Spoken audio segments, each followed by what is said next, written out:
Hi,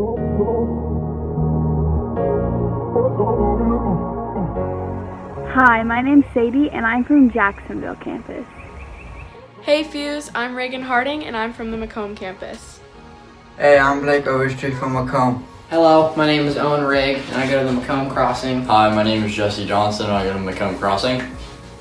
Hi, I'm Grace. I'm Lily. We're from the Pike County campus. Hi, my name is Tegan, and I'm from the Keokuk campus.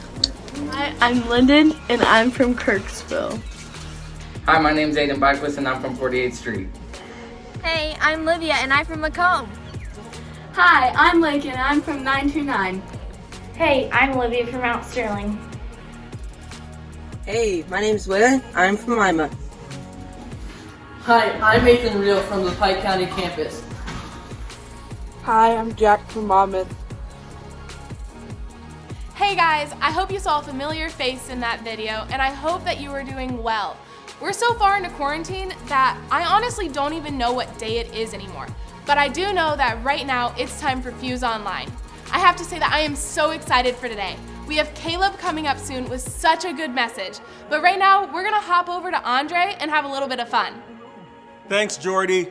So this weekend's game is brought to you by the Hannibal campus. Shout out to my Hannibal homies. So here's the deal. A few years ago, my bro, Randy Drish, taught me this game at Crossing Camp. It's kind of a spin-off of the popular game Rock, Paper, Scissors. It's called Gorilla, Man, Gun. So here's what I'm gonna do. I'm gonna teach you the game, and after you learn it, I want you to challenge someone in your family or on one of your Zoom calls this week. Here are the rules, but first I need Jordy. Jordy, get in here. All right, so there are three persons that you're gonna pretend to be. You're gonna pretend to be either the gorilla, the man, or the gun. If you're gonna be the gorilla, you need to do like one of these motions, okay? The man, you're just gonna hold like your pretend mustache and do one of these. And then if you're gonna be the gun, just simply make a gun sign. I know that's not like probably something we want to practice right now, but for the intents of this game, we're gonna pretend to make a gun sign, and that's gonna be what you do for that part. So you're gonna start with your back to each other, and you're gonna say, gorilla beats the man, man beats the gun, gun beats gorilla. If you tie, you die.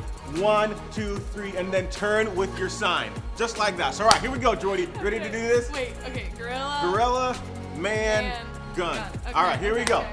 So, gorilla beats the man beats the gun beats gorilla, you tie, you die. 1, 2, 3. Man beats the gun, I win! No. Go ahead and try that with your people this week. I'm sure it's gonna be fun when we do get a chance to get back together. We'll do it in our public spaces. Until later, guys, can't wait for you to hear Caleb's message. It's gonna be epic.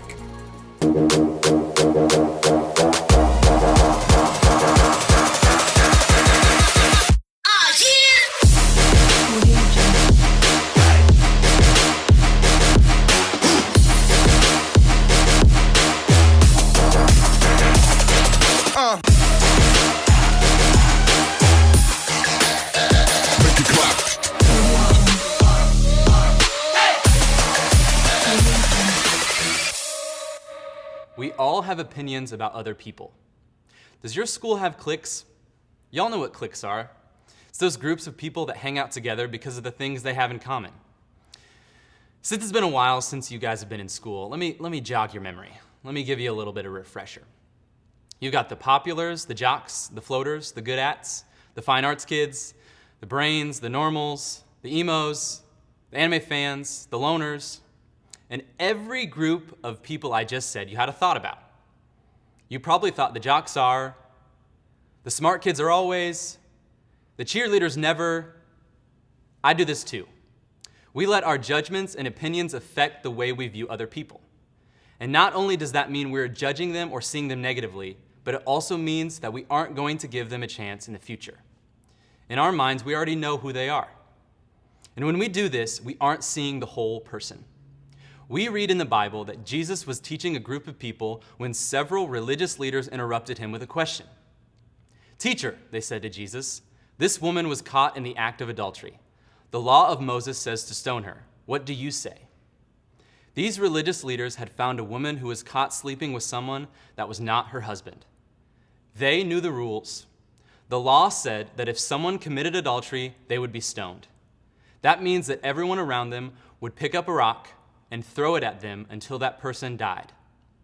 These religious leaders thought they knew what Jesus was going to say because they knew Jesus understood the law thoroughly. They were so sure that his answer was going to prove everyone that she was doing and what she was doing was wrong, but it would also show that they were better than she was. Isn't it interesting how we tend to treat other people or look at them differently than we see ourselves? We let our opinions and our judgments define who they are, and we slowly move ourselves away from them.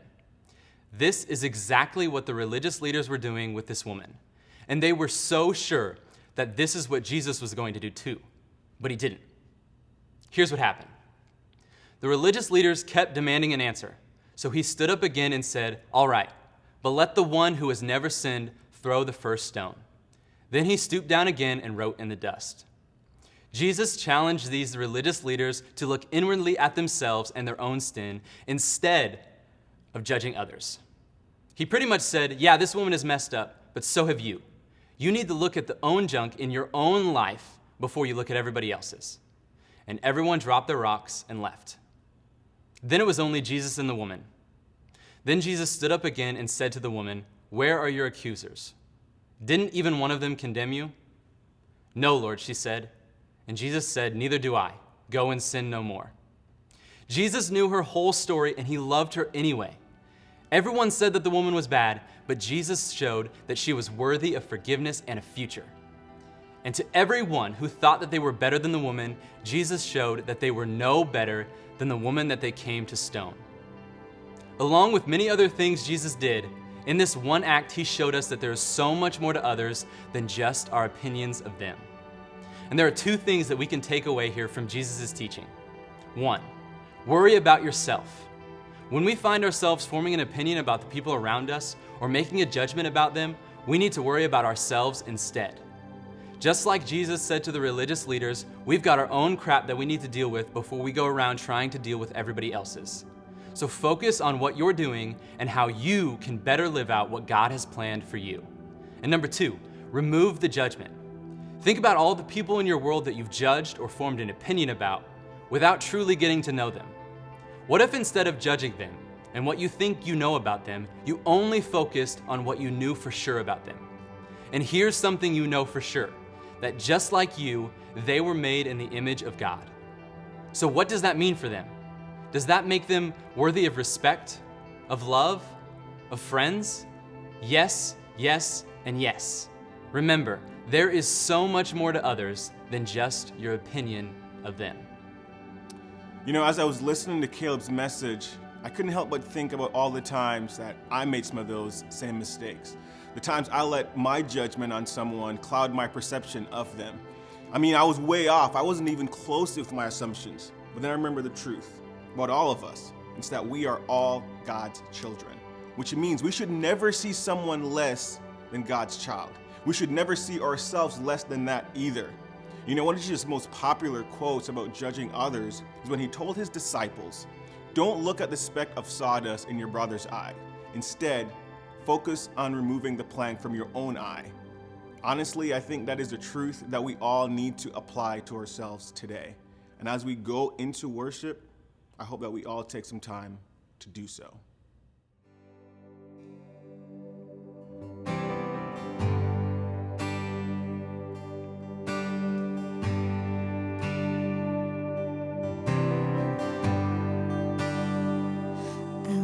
You, Lord, oh, your mercy never fails me. In all my days, I've been held in your hands. From the moment that I wake up until I lay my head, I will sing of the goodness of God.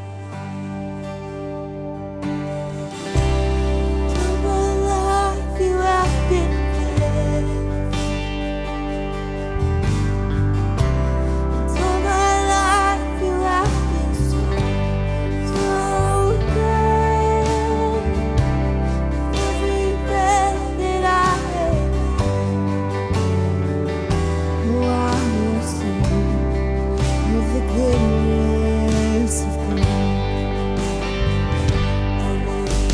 voice. You have led me through the fire, and in darkest night, you are close like no other. I've known you as a father, I've known you as a friend, and I have lived in the goodness of God. Yeah, all my life you have been faithful.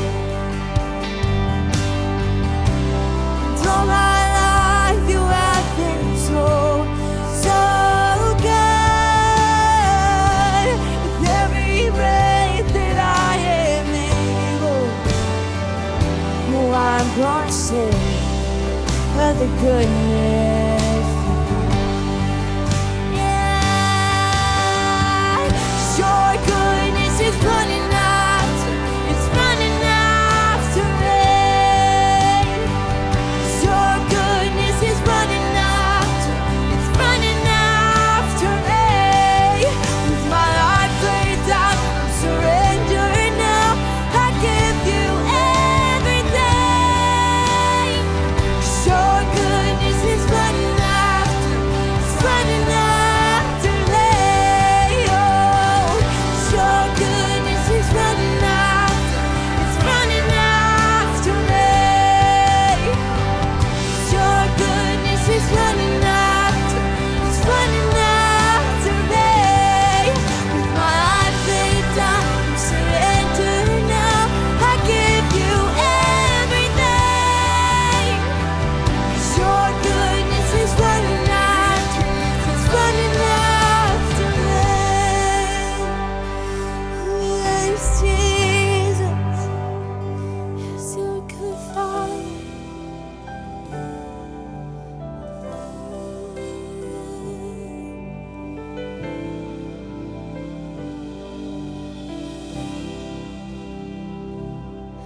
When the night is holding on to me, God is holding on.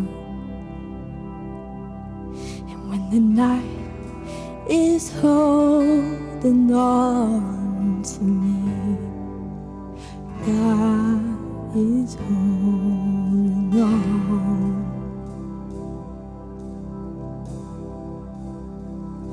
'Cause you are good, good. Oh, you are good, good. Oh, yes, we taste it and see you're good. Oh, yes, we taste it and see you're good.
So we know that Fuse may be over, but that doesn't mean our worship should end. We have so much time right now to continue worshiping by taking time to lean into God and come out of this pandemic with such a strong relationship with Him.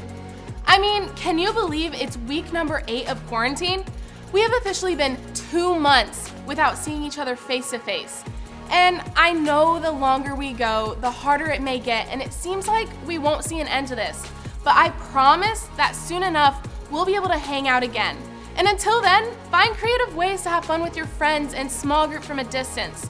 We miss you guys so much, and we are praying for you every day. See you next week.